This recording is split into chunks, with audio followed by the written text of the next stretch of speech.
Dear students, आज के इस वीडियो लेक्चर में हम डिस्कस करेंगे कॉम्बिनेशन ऑफ सेल्स।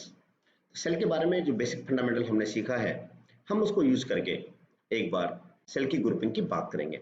तो सेल्स को हम दो तरह से कंबाइन कर सकते हैं, सीरीज ग्रुपिंग में भी और पैरेलल ग्रुपिंग में भी। लेकिन उसके साथ साथ फिर हम दोनों सीरीज और पैरेलल को फिर कंबाइन करके एक मिक्स ग्रुपिंग को भी हम पढ़ सकते हैं। तो तीनों टाइप की जो ग्रुपिंग हुई वो हम इस टॉपिक में डिस्कस करेंगे। तो फर्स्ट ऑफ ऑल हमारे पास इन सीरीज की अगर हम बात करते हैं, सीरीज ग्रुपिंग की अगर हम बात करते हैं इन सीरीज, तो सीरीज ग्रुपिंग का मतलब ये होता है कि जो सेल्स हमारे पास हैं उनको हम इस तरह से जोड़ते हैं कि एक सेल का जो पॉजिटिव टर्मिनल है वो दूसरे सेल के नेगेटिव टर्मिनल से आ जाए। तो यहाँ पे लेट इट बी, जो सेल्स हमारे पास है, let cells are identical. Identical का मतलब ये होता है कि उन सभी सेल का जो ईएमएफ है वो सेम है और उनका इंटरनल रेजिस्टेंस भी सेम है, उसको हम आइडेंटिकल सेल्स हम बोलते हैं। तो सीरीज में जो ग्रुपिंग बनेगी वो इस तरह से बनेगी कि एक सेल आपने ये यूज कर लिया, आपने दूसरा सेल यूज कर लिया, आपने यहीं पे तीसरा सेल यूज कर लिया, और इस तरह से हमारे पास n सेल्स हमारे पास आ गए हैं। अब ये आइडेंटिकल सेल हमारे पास है, तो इनको हम इस तरह से रिप्रेजेंट कर सकते हैं कि इसका EMF E है, इसका EMF E है, its EMF is E, again its EMF is E, and its internal resistance is R, its internal resistance is R, its internal resistance R। Individual cell का internal resistance कितना है? R है। और cell से हमेशा आपको इस ग्रुपिंग में एक चीज का ध्यान देना होता है, हमें एक लोड रेजिस्टेंस लगाना बहुत जरूरी है। Load resistance stand that the resistance which is connected in external circuit. ये लोड रेजिस्टेंस है कि जो नेट करंट बनेगी वो नेट करंट इस लोड रेजिस्टेंस के थ्रू पास हो जाएगी। नेट करंट कितनी आ जाएगी? यहाँ पे I आ जाएगी। जो सारे सेल्स हैं ये सेल्स राइटली कनेक्टेड हैं, करेक्टली कनेक्टेड हैं। देखो, इसका जो नेगेटिव टर्मिनल है वो इसके पॉजिटिव से आ गया, इसका नेगेटिव इसके पॉजिटिव से आ गया। तो इसका जो इक्विवेलेंट सर्किट बनेगा वो हम इजीली ड्रॉ कर सकते हैं यहाँ पे। और आप ये देख सकते हैं कि जो जितने सेल्स हैं ये सारे सीरीज में कनेक्टेड हैं। तो नेट ईएमएफ कितना हो जाएगा? Ne हो जाएगा, n सेल्स आर हियर। और जो इंटरनल रेजिस्टेंस होगा ये कितना हो जाएगा? Nr हो जाएगा। और जो आपके पास एक्सटर्नल रेजिस्टेंस है, यू नो वेरी वेल, वो आपको दे रखा है। कितना दे रखा है? It is here, capital R is here. ये कैपिटल R आपको दे रखा है, ठीक है, ये आपको दे रखा है। अब यहाँ पे करंट I पास हो रही है, तो आप अच्छी तरह जानते हैं करंट I का फॉर्मूला क्या होता है हमारा। जो इलेक्ट्रिक करंट इस सर्किट में पास होगी उस इलेक्ट्रिक करंट का फॉर्मूला क्या हो जाएगा हमारे पास? That formula become I is equal to, you know very well, net EMF upon net resistance. ये फॉर्मूला हमारे पास आ जाएगा। तो नेट EMF और नेट रेजिस्टेंस कितना हो जाएगा? Net EMF is here, it is here, NE upon net resistance is R plus NR। तो is the result for the cells in series. Let us discuss parallel grouping. In parallel, we having again n identical cells. जो cells मैं use कर रहा हूँ n cells हमारे पास हैं। अब यहाँ पे इंडिविजुअल सेल का EMF कितना है? E है, और उसका इंटरनेशनल कितना है? स्मॉल r है। कि आपने जो करंट फ्लो करवानी है, जो नेट करंट बनेगी, वो नेट करंट इस एक्सटर्नल सर्किट के थ्रू पास हो जाएगी। जो रेजिस्टेंस R है इसके थ्रू करंट I पास यहाँ से हो जाएगी। अब ये सीरीज सारे जो सेल्स हैं इन पैरेलल हैं, तो हम अच्छी तरह जानते हैं इन पैरेलल जो पोटेंशियल डिफरेंस होता है वो हमेशा कांस्टेंट रहता है। पोटेंशियल डिफरेंस हमेशा क्या रहता है? सेम रहता है, कांस्टेंट रहता है, वो चेंज नहीं होता। देयरफॉर ऐसी सिचुएशन में जो नेट ईएमएफ यहाँ पे रहेगा वो नेट ईएमएफ E ही रहेगा। और अगर हम इंटरनल रेजिस्टेंस की बात करेंगे तो net internal resistance of the combination become, सारे जितने सेल्स हमारे पास हैं वो सारे पैरेलल में कनेक्टेड हैं। तो आपका आंसर क्या आ जाएगा? 1/r dash is equal to 1/r plus 1/r plus 1/r। इस तरह से कितने सेल्स हमारे पास है? अप टू n सेल्स हमारे पास है, n टाइम्स तक ये जाएगा, ठीक है। यहाँ पर हम लिख देंगे अप टू n/r। तो इसका मतलब क्या हो जाएगा? 1/r dash will be equal to n/r। ये अब n टाइम्स तक आएगा ना, it will be up to n times. तो कितना हो जाएगा? 1/r dash equal to n/r, और therefore r dash is equal to r/n। तो ये हमारे पास इंटरनल रेजिस्टेंस आ गया। जो इफेक्टिव इंटरनल रेजिस्टेंस है वो ये हमारे पास है। अगर हम इस ग्रुपिंग को देखते हैं, इस कॉम्बिनेशन को देखते हैं, तो यहाँ पे नेट कॉम्बिनेशन क्या बनेगा हमारा? इसको बड़े ध्यान से देखिएगा। तो इसका अगर इक्विवेलेंट सर्किट में ड्रॉ करूँ यहाँ पे, तो ये नेट ईएमएफ कितना हो जाएगा? E हो जाएगा। और इसका जो नेट इफेक्टिव इंटरनल रेजिस्टेंस बनेगा वो कितना बन जाएगा? R/N बन जाएगा। और यहाँ पे एक्सटर्नल रेजिस्टेंस हमें नोन है, और एक्सटर्नल रेजिस्टेंस कितना हमारे पास? External resistance is this one, ये आपको गिवन है, is the external resistance R is here. तो आपको करंट I कैलकुलेट करना होता है। तो करंट I कितना हो जाएगा सर्किट में? इसमें electric current I become, I is equal to, you know very well, net EMF upon net resistance. ये हम जानते हैं। अब आप जस्ट वैल्यू पुट कर दीजिए। नेट EMF कितना आपके पास? It is here E, and net resistance कितना हो जाएगा? External resistance plus internal resistance is R by N। इसको थोड़ा सॉल्व कर लेंगे तो आपका आंसर कितना आ जाएगा, it become here NE over NR plus R is the current through this circuit। Let us discuss the mixed grouping। Mix grouping में हमारे पास जो शेल्स हैं वो सीरीज में भी आ जाते हैं एज वेल एज पैरेलल में भी आ जाते हैं। लेट इट बी, जैसा कि आप स्क्रीन पे देख रहे हैं, तो यहाँ पे मैंने एक जो रो ली है, इस रो में n सेल्स हैं हमारे पास। यहाँ पे कितने सेल्स हैं, n cells are there in a row and as well as we are having m such rows are here, ये m रोज हमारे पास है। ओके, अब यहाँ पे इसको चेक करने के लिए हम इसका इफेक्टिव सर्किट ड्रॉ कर सकते हैं। इफेक्टिव सर्किट कैसे ड्रॉ होगा, आप बड़ी अच्छी तरह समझ सकते हैं इस बात को कि यहाँ पे जो ये EMF हमारे पास है एक सेल का, वो E है, तो n सेल का EMF कितना हो जाएगा, NE हो जाएगा। वन मोर थिंग, आपको यहाँ से एक्सटर्नल रेजिस्टेंस और यहाँ से कनेक्ट करना पड़ेगा, जिसके थ्रू कि हम करंट को पास करवा देंगे। ये रेजिस्टेंस हमारे पास R है।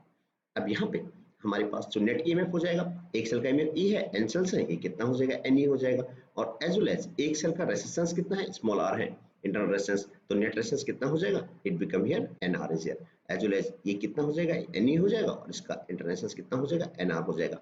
अगर यहाँ भी अगर हम देखते हैं तो ये कितनी हो जाएगा, NE हो जाएगा, और इंटरनल रेजिस्टेंस कितना हो जाएगा, NR हो जाएगा। और यहाँ से हमने एक्सटर्नल रेजिस्टेंस को ये एज सच कनेक्ट कर दिया है। अब आपको यहाँ पे दोबारा फिर नेट EMF कैलकुलेट करना पड़ेगा।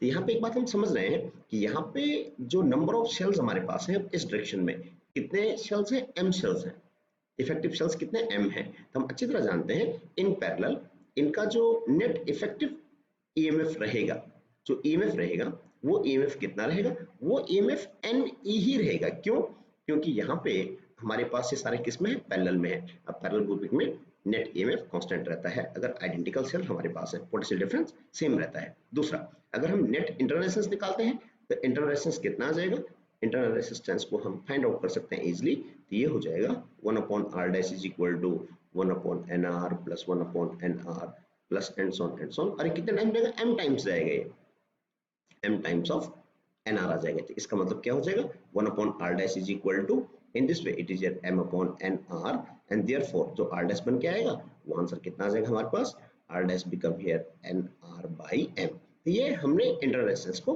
फाइंड आउट कर लिया है। तो फाइनल सेल से रिप्लेस कर सकते हैं, तो वो हम ऐसे अज्यूम कर सकते हैं कि हमारे पास एक फाइनल सेल हमारे पास है, इसका नेट EMF कितना है, इक्विवेलेंट सेल जिसको हम बोल सकते हैं NE है, इसका इंटरनल रेजिस्टेंस कितना निकाला आपने, r dash आपने निकाल रखा है, इसकी वैल्यू कितनी है, nr by m, r dash हमने कैलकुलेट कर दिया है, और ये हमारे पास क्या है, यहाँ पे एक्सटर्नल रेजिस्टेंस R है। तब आपके पास यहाँ पे इस सर्किट में कितना करंट पास हो जाएगा वो अब हमें कैलकुलेट करना है। तो इलेक्ट्रिक करंट कितना हो जाएगा सर्किट में, तो electric current we all know very well, I is equal to net EMF upon net resistance, ये हमारा फॉर्मूला होता है करंट का। तो net EMF upon net resistance, ये वैल्यू पुट कर देंगे। नेट EMF कितना हमारे पास, नेट EMF हमारे पास है it is NE and net resistance is R plus R dash. अब R डैश की वैल्यू में पुट कर लेंगे तो आपका आंसर कितना आ जाएगा, I is equal to NE over R plus R dash कितना है मेरे पास, NR बाई M।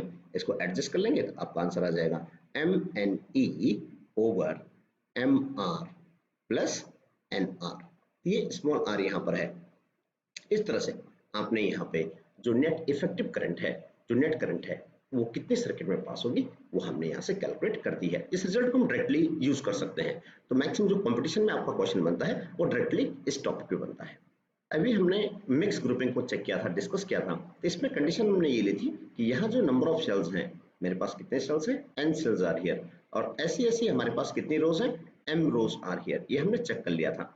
अब यहाँ पे बात जो आती है वो आती है कि किस कंडीशन में मैक्सिमम करंट विड्रॉ हो सकती है। तो उसको चेक करने के लिए जो करंट अभी हमने एस्टेब्लिश किया था सर्किट में, वो आंसर हमारा आया था सॉल्व करके, I become here it is here MNE over MR plus NR, ये हमने ड्राइव कर लिया था। अब यहाँ पर हम चाहते हैं कि current I to be maximum, हम ये चाहते हैं कि सर्किट में जो करंट हो वो कितना हो जाए, मैक्सिमम हो जाए। यहाँ पे जो इंटरनल रेजिस्टेंस पूरे सर्किट का आया था मैं यहाँ मेंशन कर लेता हूँ। Internal resistance comes out to be, it was here NR by M, ये हमारा इंटरनल रेजिस्टेंस सॉल्व करके आ गया था पूरा। ये इंटरनल रेजिस्टेंस पूरे सर्किट का हमारे पास है। तो यहाँ पे करंट I अगर हमें मैक्सिमम चाहिए तो इसका मतलब उस टाइम पर हमें जो MR प्लस NR है ये वैल्यू क्या होनी चाहिए, इट टू बी मिनिमम।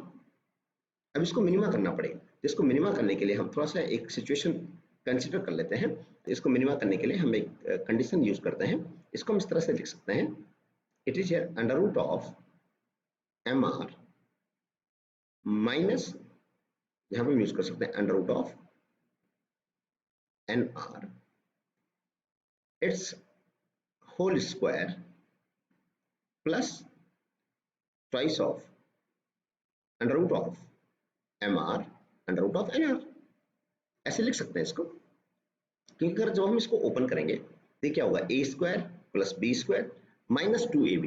अब जो माइनस 2ab होगा इससे कैंसिल आउट हो जाएगा और हमारा आंसर ये आ जाएगा। अब कंडीशन के अकॉर्डिंग क्या है, ये जो वैल्यू है, ये जो M R plus N R है, ये क्या होना चाहिए, इज टू बी मिनिमा। ये हम मिनिमा क्यों ले रहे हैं, क्योंकि कंडीशन के अकॉर्डिंग हम चाहते हैं कि सर्किट में जो करंट हो, यहाँ अगर हम देखें ये करंट आई क्या होना चाहिए, मैक्सिमम होना चाहिए। ये करंट मैक्सिमम होने के लिए जो डिनोमिनेटर है, ये वैल्यू क्या होनी चाहिए, डेफिनेटली मिनिमा होनी चाहिए। तो इसको मिनिमा करने के लिए अब हम यहाँ से बड़े केयरफुली देख सकते हैं, ये मिनिमा तभी हो पाएगा जबकि ये जो फंक्शन है, ये जो क्वांटिटी हमारे पास है, ये क्वांटिटी इक्वल हो जाए। यानी under root M R must be equal to under root of N R. ये दोनों इक्वल हो जाएंगे तो उस कंडीशन में कैंसिल आउट होके ये वैल्यू क्या हो जाएगी, मिनिमा हो जाएगी। तो कंडीशन क्या आ जाएगी हमारे पास, M R is equal to N R, and therefore ये हमारे पास जो कंडीशन होती है ये मैक्सिमम करंट ड्रॉन के लिए होती है। और यहाँ से हम बहुत केयरफुली देखें तो external resistance R become equal to N R by M. अरे जो एन आर बाई एम है ये हमारे पास इंटरनल रेजिस्टेंस है, ये पूरे सर्किट का इंटरनल रेजिस्टेंस है।